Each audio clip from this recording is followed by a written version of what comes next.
Shri Harikrishna heights येथे अत्यंत व्याजबी दरात 25 अमेनिटीज आणि प्रशस्त पार्किंग सह 2 आणि 3 BHK रेडी पोझिशन फ्लॅट्स उपलब्ध. बुकिंग साठी संपर्क पार्श्वनाथ प्रोजेक्ट 9090787833.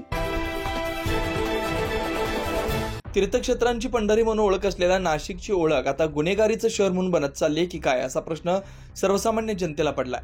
भांडण सोडवण्यासाठी गेलेल्या रिक्षा चालकाचा धारदार शस्त्रानं खून केल्याची धक्कादायक घटना सातपूरच्या श्रमिक नगरमध्ये घडली. प्रकाश सूर्यवंशी असं टोळक्याच्या हल्ल्यात मृत्यू झालेल्या रिक्षा चालकाचं नाव आहे.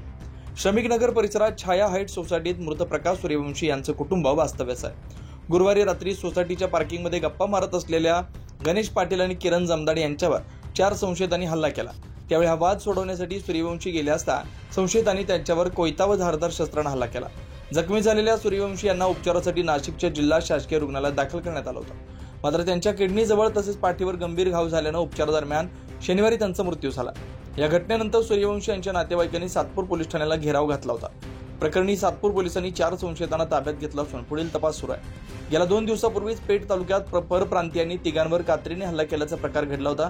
जर गुन्हेगारी प्रवृत्तीला आळा बसला नाही तर धार्मिक आणि पर्यटन स्थळ म्हणून ओळखल्या जाणाऱ्या नाशिकची गुन्हेगारीचं शहर म्हणून नवी ओळख निर्माण होण्यास वेळ लागणार नाही. या मुलांना शिक्षा झालीच पाहिजे. आज ही वेळ आजूबाजू कोणावर येऊ शकते.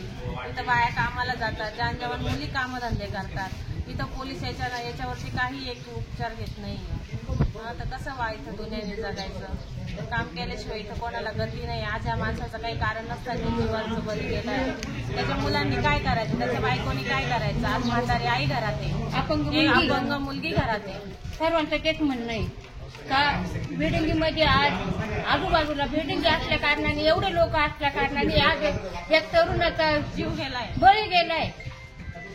असं बाजूच्यांवर येणार नाही हे कोण सांगता येईल का? ही सर्वांनी बिल्डिंगवाल्यांनी पण ही सक्सेच्या मनावर घेतली पाहिजे आणि सर्वांनी सहकार्य केलं पाहिजे. आणि आज ह्या पोरांना हे जेल झालीच पाहिजे, यांना पण शिक्षा झाली पाहिजे. फाशीची शिक्षा द्या. मुलं सापडले ना त्यांचे आई वडील उचला, कारण त्यांना फाशीची शिक्षा झाली पाहिजे. जसा त्याचा जीव गेला तसा सर्व त्यांचा पण जीव गेला पाहिजे. 9 न्यूज महाराष्ट्र ब्युरो, नाशिक.